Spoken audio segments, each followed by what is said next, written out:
और कोर्ट से आप किसी को इंसाफ नहीं मिल सकता, ये मैं आपको बता रहा हूं। और कम से कम मुसलमानों को इंसाफ नहीं मिलेगा। मुसलमान यानी जब उनके कम्युनिटी के इंटरेस्ट पर किसी इंडिविजुअल मुसलमान को मिल सकता है। तो मुसलमानों ने क्या करना है? मुसलमानों ने ये करना है कि इस देश का सेकुलर डेमोक्रेसी को बचाने की लड़ाई लड़नी होगी। किसान आंदोलनों में साथ जाना होगा, नौजवानों के आंदोलनों में साथ जाना होगा, जो शिक्षा संस्थानों की बदहाली हो रही है उस लड़ाइयों में शामिल होना होगा। जो 80% हिंदू, 10% हिंदुत्ववादियों को छोड़ दीजिए, 70% हिंदू जो इस देश की रोटी रोजी की लड़ाई लड़ रहे हैं, अगर उनके साथ शामिल नहीं होंगे, अगर वो सिर्फ मदरसा और मस्जिद बचाने की लड़ाई लड़ेंगे, वो हार जाएंगे। अगर वो इस देश के सेकुलरिज्म और डेमोक्रेसी को बचाने की हिंदू दलितों के साथ, औरतों के साथ, वर्किंग क्लास के साथ शामिल नहीं होंगे तो अपनी कब्र खोद रहे होंगे।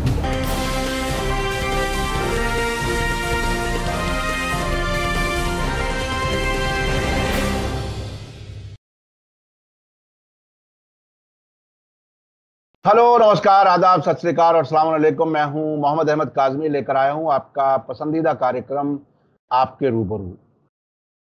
देश में जिस किस्म के हालात हैं उसमें सभी जो समझदार किस्म के लोग हैं, जो देश को एक साथ इकट्ठा देखना चाहते हैं, जो समाज में वैमनस्य को नहीं देखना चाहते बल्कि एक ऐसी सद्भावना देखना चाहते हैं जिसमें हर इंसान एक दूसरे की मदद करे, एक दूसरे को एक तरह से एक्सेप्ट करे, वो समाज जिसके लिए देश ये जाना जाता रहा है पूरी दुनिया में। अब हालात बदल रहे हैं। किन हालात से हम गुजर रहे हैं वो फर्दन एक एक आदमी हर एक अपनी जगह महसूस कर रहा है।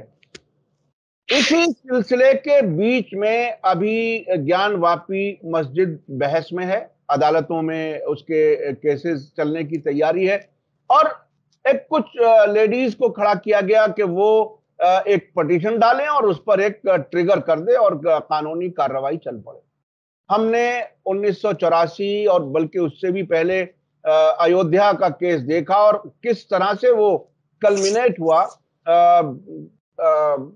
आस्था की बुनियाद पर सुप्रीम कोर्ट ने उसको निपटाया और मंदिर पक्ष को दिया, वो हमारे आपके सामने है। इस बीच में हमने मैं खुद तकरीबन 40 साल से पत्रकारिता में हूं। एक जमाने में 2000, 3000 और अब 20,000 मस्जिदों का जिक्र शुरू हो गया है। तो ये कुल क्या कुछ नैरेटिव है। ये आमतौर पर कह दिया जाता है कि मुस्लिम रूल में देश में बहुत जुल्म हुए और इधर हिंदुत्व का नैरेटिव जिस तरह से पेश किया जाता है वो भी आपके सामने है, जिस तरह से नफरत बढ़ाने का काम किया जा रहा है। और ये न सिर्फ मुसलमानों के खिलाफ नफरत नहीं है बल्कि सभी दबे कुचले लोगों को किस तरह से और निचले पायदान पर ले जाने की तैयारी और कोशिश है और मुसलसल उस कोशिश में वो किसी हद तक कामयाब भी हो रहे हैं। इस बीच में क्या कुछ है, ये हिस्टोरिकल पर्सपेक्टिव क्या है, आगे हिंदुत्व का नैरेटिव क्या है, ये समझने के लिए मेरे साथ खास मेहमान है शमसुल इस्लाम साहब, जो सोशल एक्टिविस्ट हैं, बहुत जाने माने राइटर हैं। उनका एक इंटरव्यू पिछले दिनों आपने देखा, वो लाखों लोगों ने देखा और पसंद किया है। आरएसएस के बारे में उन्होंने बात की थी। उनकी बहुत सी किताबें हैं, तकरीबन 12 किताबें या उससे ज्यादा, 1 दर्जन से ज्यादा किताबें आरएसएस के बारे में, हिंदुत्व के बारे में है। उसके अलावा मुसलमानों का तहरीक आजादी यानी स्वतंत्रता संग्राम में जो रोल था वो, और कई ऐसे इशू जिनको आप जानना चाहते हैं। शमसुल इस्लाम साहब, वेलकम है आपका मीडिया स्टार वर्ल्ड। बहुत शुक्रिया, बहुत शुक्रिया। आप ये बताइए कि ये जो बनारस का ज्ञानवापी मस्जिद का मामला शुरू हुआ और इससे पहले हमने अयोध्या भी देखा, उसके बाद अब बनारस है और उसके बाद क्या क्या तैयारियां हैं, आप इसको थोड़ा सा ऐसे समझाइए जो आम आदमी को समझ में आ जाए कि आखिर क्या कुछ है, कहां ले जाना चाहते हैं मुल्क को। जी, बहुत शुक्रिया जनाब। और मैं तमाम दोस्तों को जो ये चैनल सुन रहे हैं, देख रहे हैं, उनको बहुत प्यार भरा सलाम। दोस्तों को बुजुर्गों को, मेरी कैटेगरी के लोग भी होंगे ही जरूर, बच्चियों को, नौजवानों को बहुत सलाम कहता हूं, और आपने मुझे फिर मौका दिया, इसके लिए बहुत शुक्रिया। मैं एक बात बुनियादी तौर पर जो हमको समझना है उसको याद रखिए, जब आप हिंदुत्व जैसी गैंग जो पूरे के पूरे कॉन्स्पिरेसीज और साजिशों में विश्वास करता है, उसकी एक चीज को समझ लेना चाहिए कि आप उसकी रोज पैदा की गई एक एक चीज के पीछे भागेंगे तो आप पागल हो जाएंगे। आप पागल हो जाएंगे, आपके सारे सर के बाल उड़ जाएंगे। और ये बाबरी मस्जिद और ज्ञानवापी मस्जिद, फिर मथुरा की मस्जिद का मसला नहीं है। ये अभी 7-8 साल पहले तक ये 2000 मस्जिदें थी, अब 20,000 मस्जिदें हैं, और वो 2 लाख मस्जिदें भी हो सकती हैं। वो मस्जिदों की तादाद जिनको उन्होंने गिराना है और ढाना है, वो उतनी भी हो सकती हैं जितनी भारत में, हमारे देश में ना हो, शायद उतनी भी हो सकती हैं। तो आप उस सबको हर एक का जवाब देने के बजाय हमने थोड़ा हिंदुत्व गेम प्लान क्या है उसको हमको समझना बहुत ज्यादा जरूरी है। और हमने इस बात को बहुत ठीक तरीके से समझना है कि ये मुसलमानों के खिलाफ, जो मुसलमानों ने कभी इतिहास में मजहब बदलकर सामाजिक तौर पर बराबरी हासिल की थी, उनको नंबर 1 दुश्मन के तौर पर मानकर कि इनसे हम ऐसा बदला लेंगे कि इन्होंने ब्राह्मणवाद को चुनौती दी और सामाजिक तौर पर बराबरी हासिल की थी, तो उससे एक बदला लेने का है। और इसका मुसलमान नाम के राजाओं से कोई संबंध नहीं है। देखिए, 4-5 चीजें बहुत इंपॉर्टेंट हैं जिसको मुझे लग रहा है कि बहुत जल्दी से, क्योंकि हमारे पास 25-30 मिनट का टाइम है, बहुत जल्दी से हमने इसको करना होगा। कि नंबर 1, जिसको हम मुसलमान राज कहते हैं उसका मतलब क्या होता है। और आप ये जानते हैं अंग्रेजों ने इसको शुरू कराया, भारत के 3 भागों में बांटा, हिंदू राज, मुसलमान राज, है ना। और उसके बाद मॉडर्न युग में वो जो अंग्रेज इंटेलेक्चुअल था उसने उसको क्रिश्चियन युग नहीं कहा, क्योंकि वो ईस्ट इंडिया कंपनी को क्रिश्चियन ही कहना चाहते थे, वो तो आधुनिक भारत उन्होंने कर दिया। तो ये जो मुसलमान राज है, ये मुसलमान राज के बारे में भी हिंदुत्व की अलग अलग डेफिनेशंस हैं। वो कोई कहता है कि ये 4000 साल पुराना है, कोई कहता है 8000 साल पुराना है, कोई 1 लाख साल पुराना है। उसमें गोलवलकर और सावरकर जो 2 हिंदुत्व के बड़े आइडियोलॉग्स हैं, उनमें ही आपस में बहुत अंतर है। लेकिन हम ये मान लेते हैं कि भारत जो है 5000 साल पुरानी एक सिविलाइजेशन है। ठीक है जी, 5000 साल पुरानी सिविलाइजेशन के अंदर आप मैक्सिमम मुसलमान के नाम के राजाओं ने, अगर मोहम्मद बिन कासिम से भी आप हिंदुस्तान को मुसलमान राजाओं के अधीन मान लेते हैं, जो नहीं था, जो उस तरह से नहीं था, सारे मुल्क पर कब्जा नहीं था, लेकिन वो मुगल एम्पायर के बनते बनते वो हो गया। तो ये 400-500 साल का इनकोड जो मुसलमान राज है, 5000 साल की सभ्यता में हम ये 500 साल को सबसे ज्यादा फोकस में रखते हैं, और बाकी सोचते हैं 4500 साल तो हिंदुस्तान में हुए ही नहीं। हमने जो भी हिसाब किताब करना है वो ये 400 से 500 साल, और वो 400 से 500 साल में भी 300 साल जब मुगल रूलर्स ने अफेक्टिव रूल किया।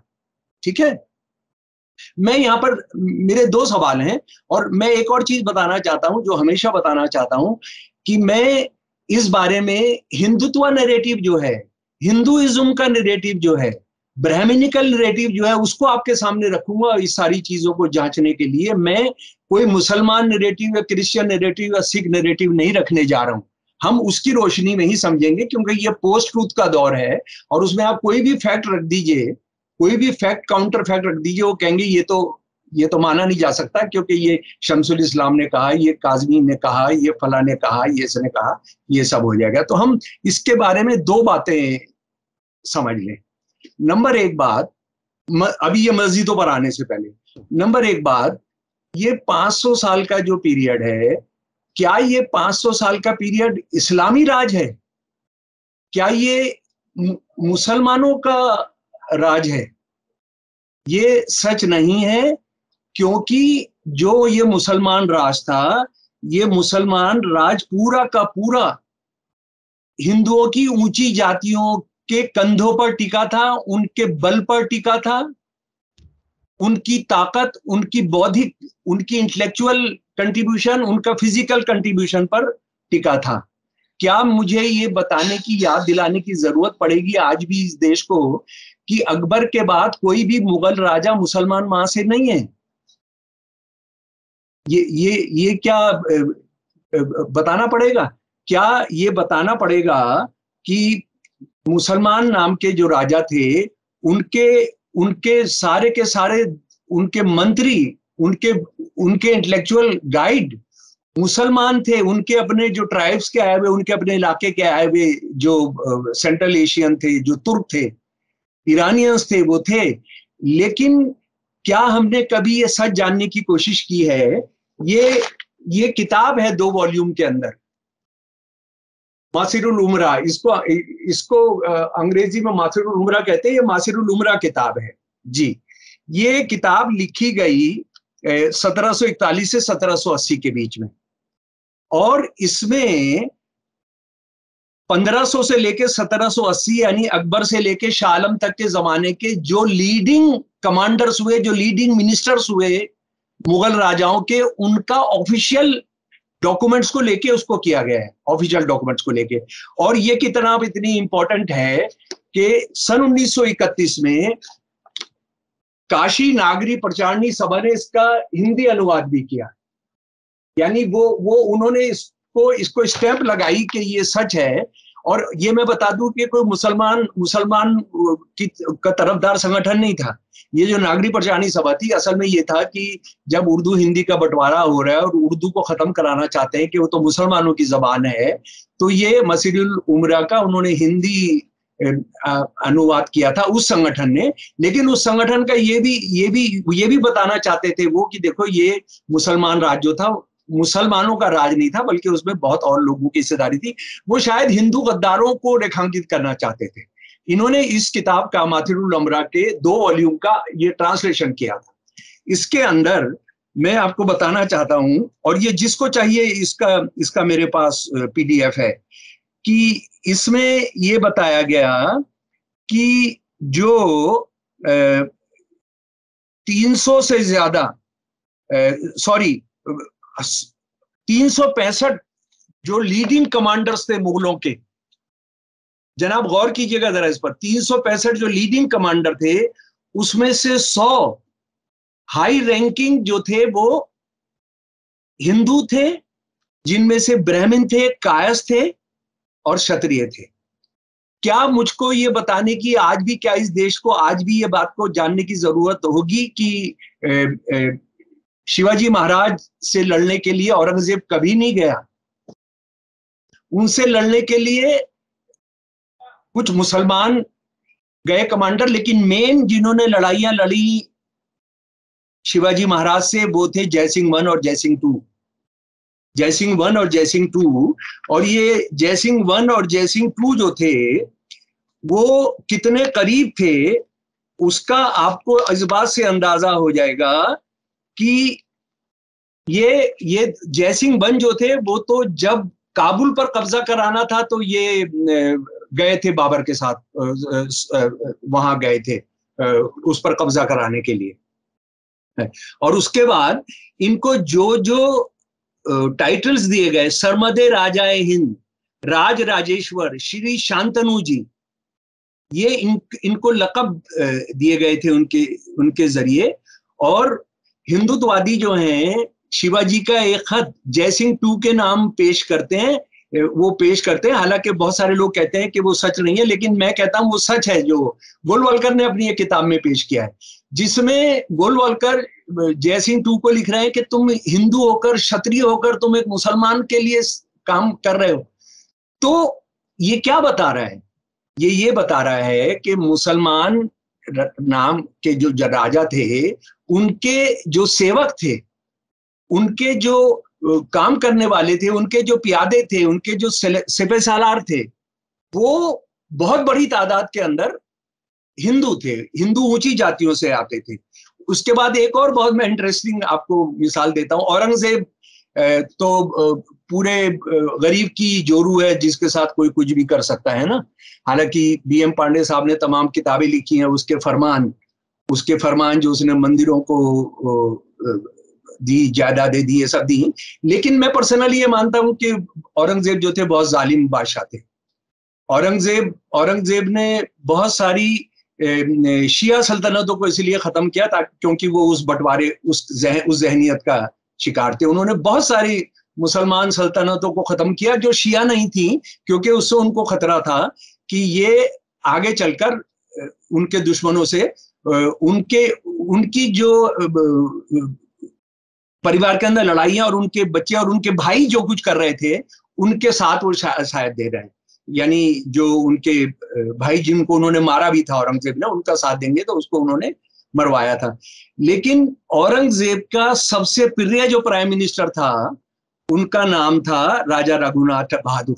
ये कायस थे और ये उनसे पहले उनके बाप के भी प्राइम मिनिस्टर थे, शाहजहां के भी प्राइम मिनिस्टर थे। और इनके एक बच्चे ने 1857 में इनके जो एक पिताजी थे, बच्चे ने 1800 में अंग्रेजों की मदद की थी दिल्ली को हरवाने में। लाला जीवन लाल गद्दारों में से एक था जिसने दिल्ली हरवाई थी। अंग्रेजों ने बाद में जो वायदे किए थे वो पूरे नहीं किए। इनके परिवार को जो जायदाद देने को कहा था वो नहीं किया। तो इसने किताब लिखी कि देखिए हमने हमेशा शासकों को कैसी सेवा की है। और वो डायरी मेरे पास है, मैंने उसको पब्लिश भी किया है, वो आपको पढ़ने लायक है। उसमें मैं पढ़कर सुना रहा हूं। वो अंग्रेजी में है तो पहले अंग्रेजी, फिर उसका वो दीवाने आला थे औरंगजेब के। Raja Raghunath Bahadur having attained to the most exalted rank of Diwane Aala prime minister was not unmindful of the interest of his caste fellows, caestas. Raja appointed every one of them to the post of honor and emoluments according to their individual merits, while many of them were granted titles of honor and valuable jagirs for their service. Not a single caste remained unemployed or in needy circumstances.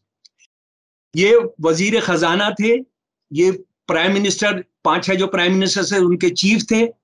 और इन्होंने अपनी जाति का जो भी काबिल कायस था उसको मुगल एडमिनिस्ट्रेशन में, उसको औरंगजेब के एडमिनिस्ट्रेशन में अच्छी तनख्वाह पर, अच्छे ओहदे पर रखवाया। ये डायरी में जीवन लाल का बेटा अपनी डायरी में अंग्रेजों को बताने के लिए अपने रघुनाथ जी की डायरी से जो उनके खत, ये असल में गए थे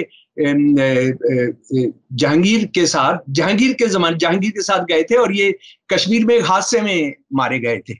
और औरंगजेब ने इनके मरने पर यह कहा था अपने सारे प्राइम मिनिस्टर को कि तुमने राजा रघुनाथ बहादुर को फॉलो करना है। जी, इसको याद रखना बहुत ज्यादा जरूरी है। अच्छा, उसके बाद जो मंदिरों को तोड़ने की बात है, मैं उसी पर आना चाहता था कि ये मंदिरों की, मस्जिदों की जो ये कहानी अब जो चल रही है जिस तरह से, उसकी बैकग्राउंड किस तरह से है, ये जरा समझ में आए। ये जरा सा औरंगजेब वाला मैं ये खत्म कर दूं। ये प्रसंग जो है वो ये है कि औरंगजेब के सामने, लाल किले के सामने जैन लाल मंदिर रहा। शिवालय जो बहुत बड़ा शिव का मंदिर है वो रहा,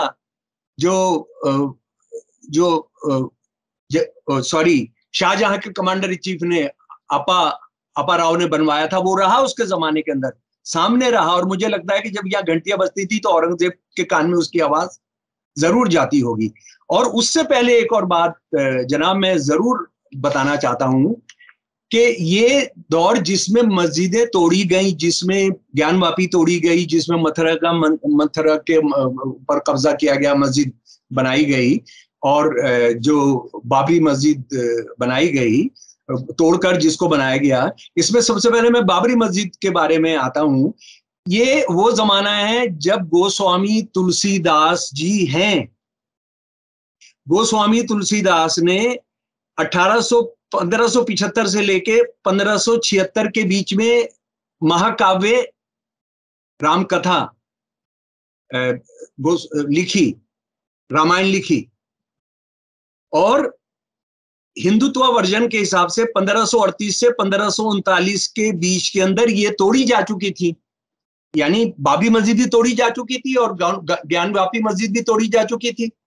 ठीक है।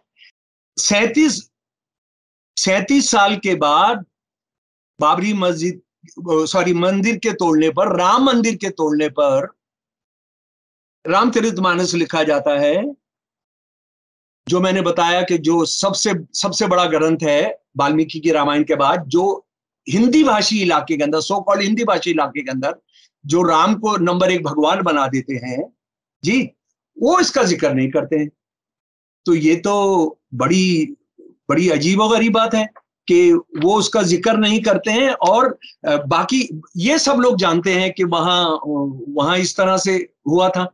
अच्छा, एक और इंपॉर्टेंट बात यह है कि जब ये मंदिर तोड़कर मस्जिद बनाए जाते हैं, तो बाबरी मस्जिद का अगर लें, हालांकि वो आर्कियोलॉजिकल सर्वे का जो चीफ था, जो जिस बंदे की अभी डेथ हुई है, उसको पद्म विभूषण दिया गया है कि उन्होंने मंदिर खोज लिया था बाबरी मस्जिद के नीचे, लेकिन सुप्रीम कोर्ट कह रहा है कि उसके नीचे कोई मंदिर नहीं था, वो किसी मंदिर को तोड़कर नहीं बनाई गई।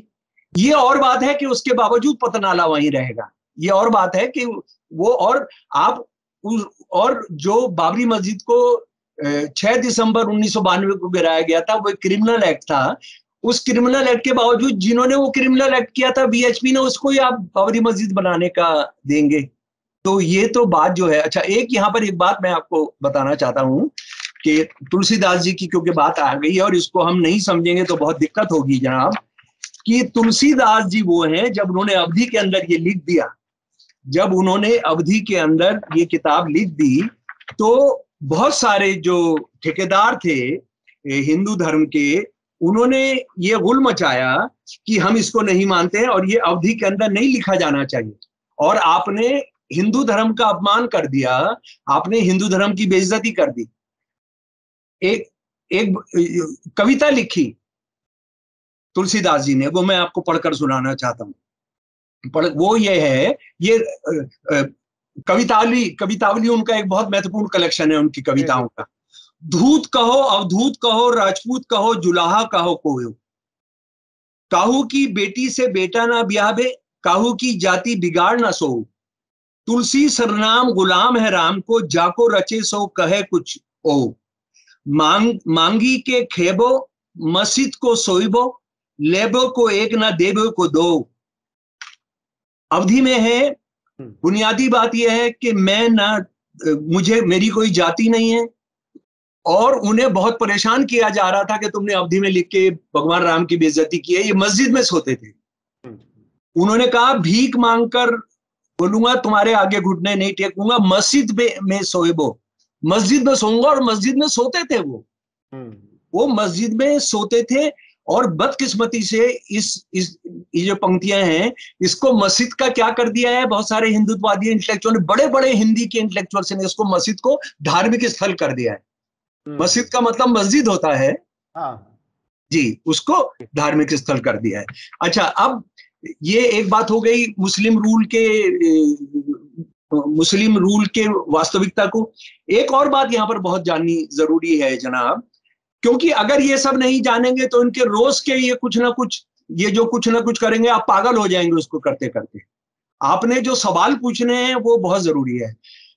हम 1 मिनट के लिए मान लेते हैं कि ये 1000 साल का या 1100 साल का या 500 साल का या 300 साल का फैक्टू राज जो है, ये इस्लामी राज था, ये मुसलमानों का राज था।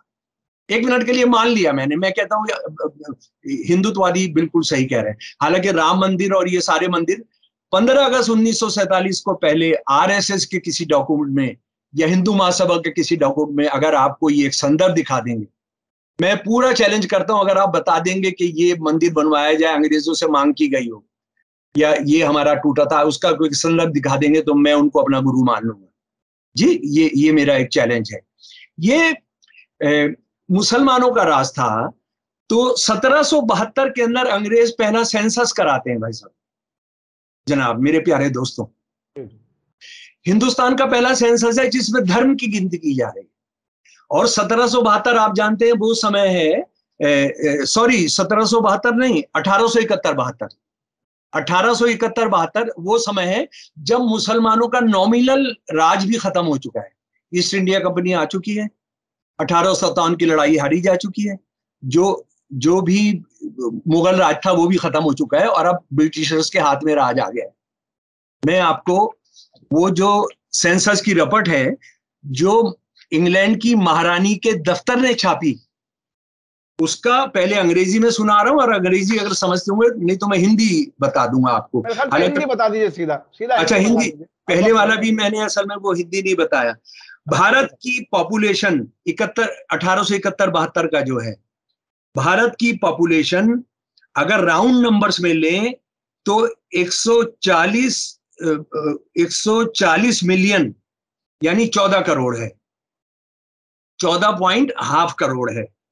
Hindus including Sikhs are 73%, 73.5% Hindu और सिख हैं जी। मोहम्मडन्स आर 21.5% और दूसरे जो हैं वो 9.15% है।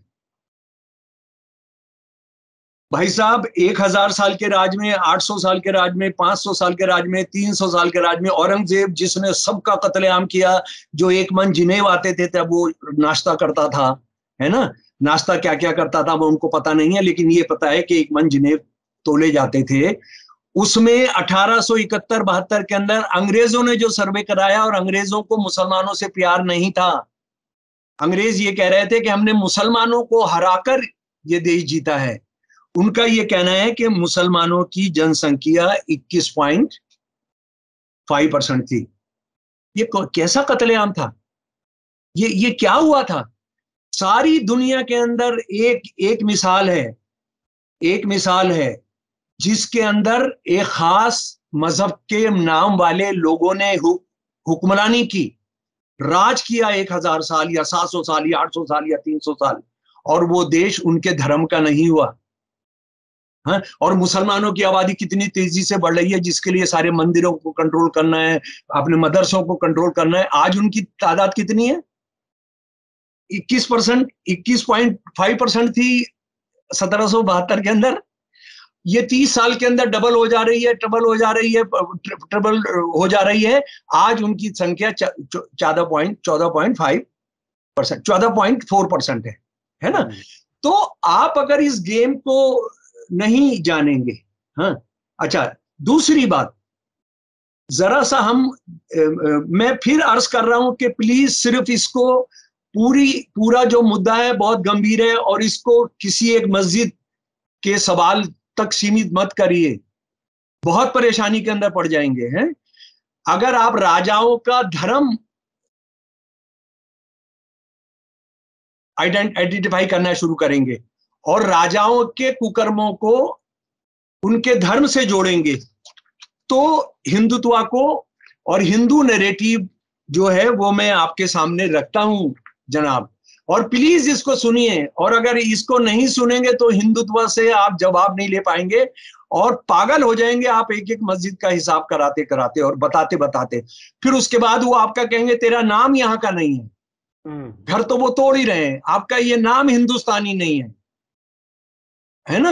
और मैं अपने दर्शकों को बताना चाहता हूं कि जिस गहराई से शमसुल इस्लाम साहब बता रहे हैं हिस्टोरिकल फैक्ट्स के साथ, बहुत कम लोग हैं जो इतनी गहराई से बात करते हो या इतनी गहराई से जानकारी रखते हो। इसलिए इसको बहुत ही संजीदगी से समझें, हमारे हिंदू मुसलमान सभी मजहबों के लोग, क्योंकि ये चैनल सब लोग देखते हैं, और इसको गहराई से समझेंगे तभी आज की जो साजिश है, जो हिंदुत्व के नाम पर मुल्क को तबाह करने की तैयारी है, उसको समझ सकेंगे। जी शमसुल इस्लाम साहब, अपनी बात आगे बढ़ाएं। जी बहुत बहुत शुक्रिया, मैं जो बार बार कहना चाह रहा था वो आपने बता दिया। और दूसरी बात ये है कि एक समझ लें, हमने इंटेलेक्चुअल होना पड़ेगा आज हिंदुत्व गैंग से लड़ने के लिए।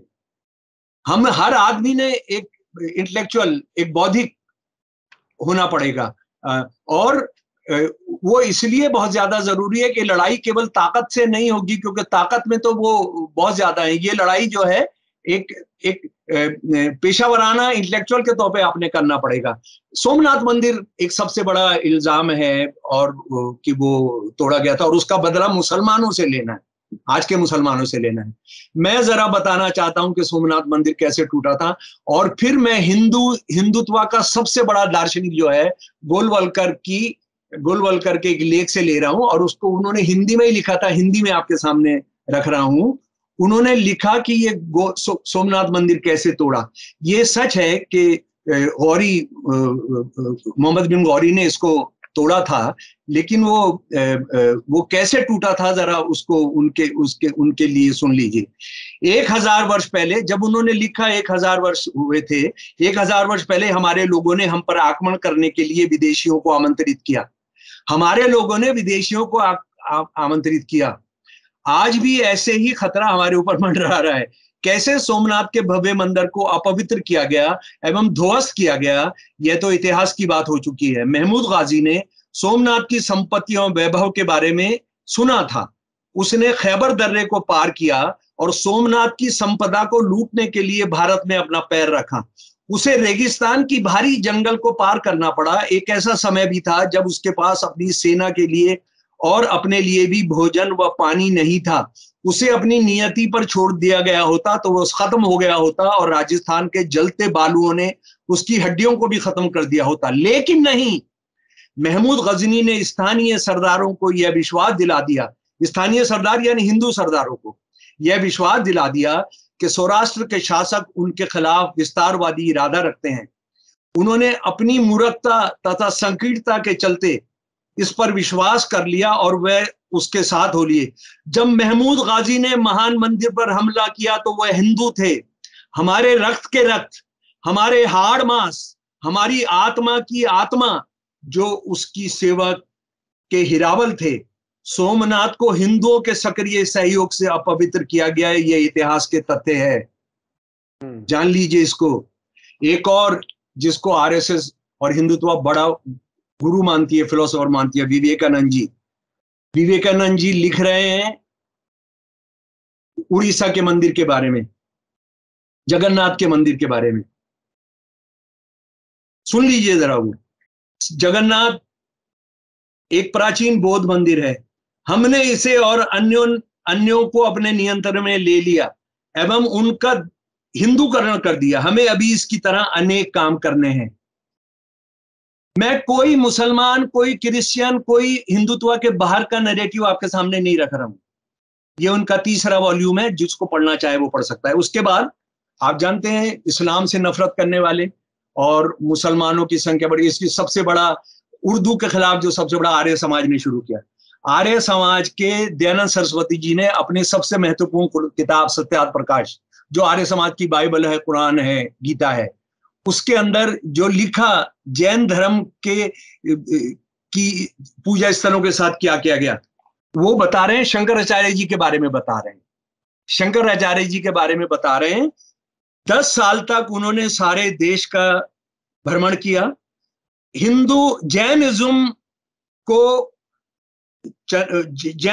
को मुंह तोड़ जवाब दिया और वैदिक रिलीजन का प्रचार किया। आज जो भी जैनियों के ब्रोकन इमेजेस, जो भी उनकी धार्मिक जो भी मूर्तियां निकलती हैं, जमीन के नीचे से निकलती हैं, वो शंकर के जमाने की हैं। वो जब थी, उन्हें डर से जैनियों ने जमीन के अंदर दबा दिया था। ठीक है जी, उनको जैनियों ने जमीन के अंदर दबा दिया था, और वो जब भी निकलती हैं तो शंकराचार्य जी के जमाने की हैं। मैं एक और बात हिंदू या ब्राह्मण नैरेटिव से बताना चाहता हूं। एक जो अशोका की जो डायनेस्टी थी, मौर्य डायनेस्टी, बदकिस्मती से अब तो उसकी जाति भी पता की जा रही है और वो क्या है, ये सब है। उनके आखिरी राजा का नाम था बरिहद्र था, उनके आखिरी राजा का नाम था। और उनके ब्राह्मण जो प्राइम मिनिस्टर थे, उनका नाम था पुष्यमित्रा शुंगा। उन्होंने उनका कत्ल किया था, उनको हटाकर, और एक ब्राह्मण डायनेस्टी की स्थापना की थी। ब्राह्मण डायनेस्टी की तो स्थापना की थी। वो क्या किया उन्होंने बौद्धों के साथ। ये एक किताब है उसी जमाने की, बौद्ध किताब है, दिव्या वंदना। दिव्या वंदना के अंदर साफ लिखा गया है कि वो एक शर्मणा, एक बुद्धिस्ट या जैन की अगर आप गर्दन काट कर लाएंगे तो उसे 100 दिनार देते थे। वो 100 दिनार देते थे। ये शुंगा पुष्पमित्रा जो है, और शुंगा पुष्पमित्रा कितने बड़े ब्राह्मण और हिंदू वो थे कि सावरकर ने इनकी तारीफ में एक ऐसे लिखा है पूरा का पूरा। और जो इन्होंने इतने, अच्छा शर्मनास किसे कहते हैं? शर्मना उनको कहते हैं जो वेदों को नहीं मानते थे। इन्होंने इतने शर्मना मारे कि उसकी कोई गिनती नहीं की जा सकती, उसके टावर बना दिए जाते थे। एक और बात मैं आपको बताना चाहता हूं कि चोला डायनेस्टी हमारी बहुत इंपॉर्टेंट, जिसके हम ये उत्तर भारत वाले बात ही नहीं करते हैं। उन्होंने श्रीलंका पर हमला किया था, और श्रीलंका पर जो हमला किया था उसमें वो जिस मत को मानते थे उस मत के खिलाफ के उन्होंने सारे मंदिर जलाए थे, तोड़े थे। ये इतिहास के अंदर, चोला डायनेस्टी के इतिहास में उस जमाने की किताबों के अंदर दर्ज है। मैं आखिरी बात पर आता हूं मेरे प्यारे दोस्त, मैं आखिरी बात पर आता हूं। अगर आप धर्मों के कुकर्म, अगर राजाओं के कुकर्मों को धर्मों से जोड़ेंगे तो मेरा निवेदन है, जो मैं हमेशा करता रहा हूं, और टीवी डिबेट्स के अंदर वो बहुत अजीब सी उत्तेजना और मारधाड़ का माहौल होता है। मैं कहता हूं कि 5000 साल पुराना इतिहास है हमारे देश का, तो पहले दिन से चुन लो। राजा के धर्म वालों से आज बदला लेना है, आज बदला लेना है तो उसको चुन लो। हिंदू सभ्यता शुरू होती है जिस दिन राम जीतकर, अयोध्या जीतकर पहुंचते हैं सावरकर और गोलवलकर के हिसाब से, उस दिन से हिंदू धर्म और हिंदू सभ्यता की शुरुआत होती है। तो राम किसका शिकार हुए थे?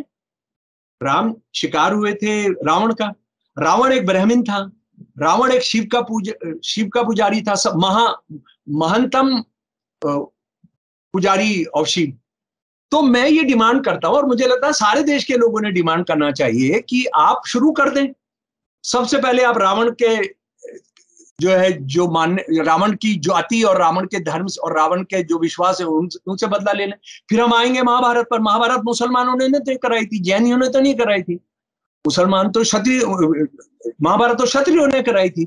और ये क्षत्रियों ने जो कराई, 120 करोड़ लोग मारे गए थे हिंदुत्व नैरेटिव के हिसाब से, और उसमें एक अपनी भाभी के कपड़े उतारे थे। तो उनका एक लिस्ट कर लो, उसका बदला किस से लिया जाना है। और जिस दिन मुसलमानों का नंबर आए, जिस दिन शमसुल इस्लाम का नंबर आए, उस दिन शमसुल इस्लाम का भी लगा दीजिएगा। लेकिन पहले आप ईमानदारी से 5000 साल पुरानी सभ्यता का शुरू करो। जिस दिन लंका दहन हुआ, वो पूरा का पूरी लंका जो है शिव के उपासक थे। तो उस लंका दहन के अंदर क्या शिव के उपासना वाले स्थल भी जले होंगे या नहीं जले होंगे? इसका जवाब हमको देना होगा। और उसके साथ एक और चीज जिसको हिंदुत्व बहुत सवाल उठाती है कि मुसलमान राजाओं ने सिखों पर बहुत जुल्म किया। मैं बिल्कुल, मुगल राजा उतने ही क्रूर और उतने ही जालिम थे जितना कोई और राजा हो सकता है। लेकिन मैं ये भी बताना चाहता हूं कि उनकी सेना के अंदर ज्यादातर हिंदू होते थे। ज्यादातर जो सिख हमारे महान गुरुओं के जिन्होंने कुर्बानियां दी, उनके खिलाफ जो करने जाते थे वो सिख होते थे। और उसके बाद ये सिख नैरेटिव में ये बहुत साफ साफ लिखा है कि जब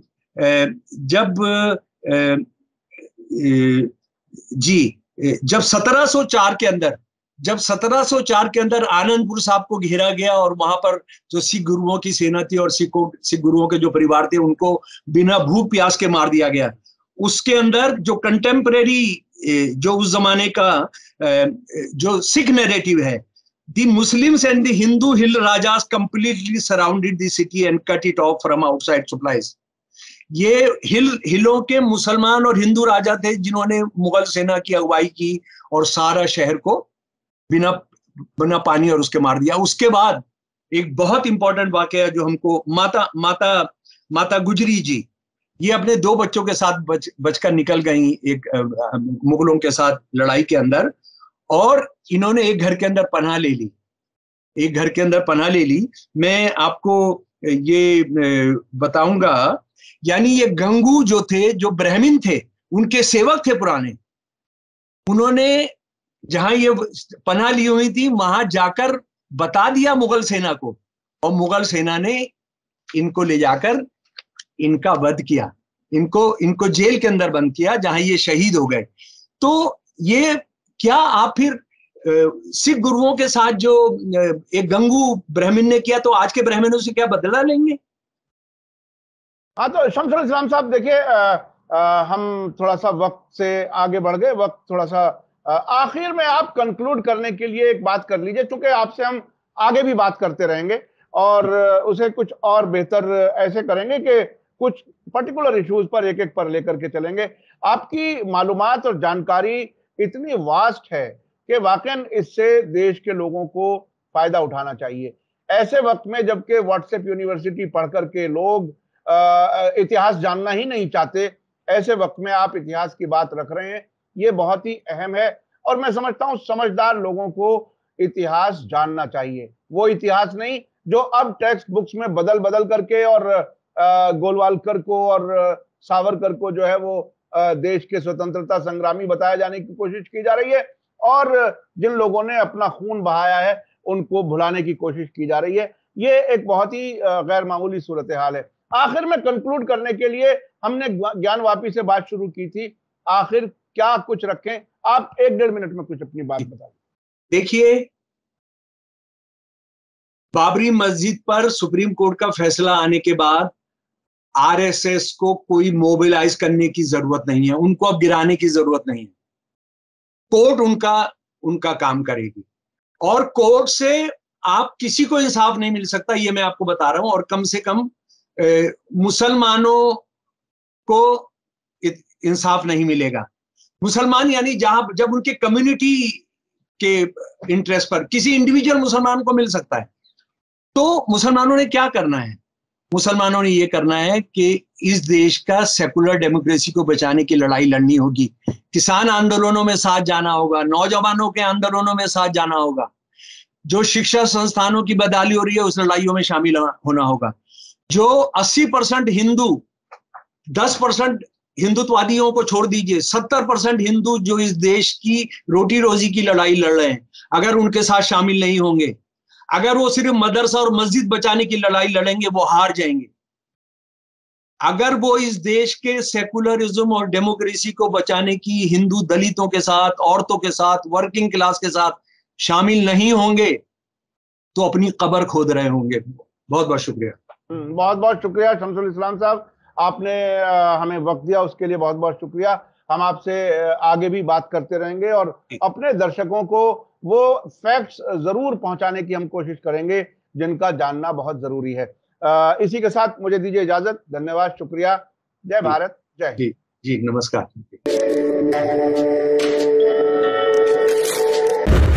मीडिया स्टार वर्ल्ड के और वीडियो देखने के लिए हमारे चैनल को सब्सक्राइब करें और सीधे नोटिफिकेशन पाने के लिए बेल आइकन दबाएं। और अगर हमारी खबर सच्ची और अच्छी लगे तो अपने व्हाट्सएप, इंस्टाग्राम, फेसबुक और ट्विटर अकाउंट पर जरूर शेयर करें।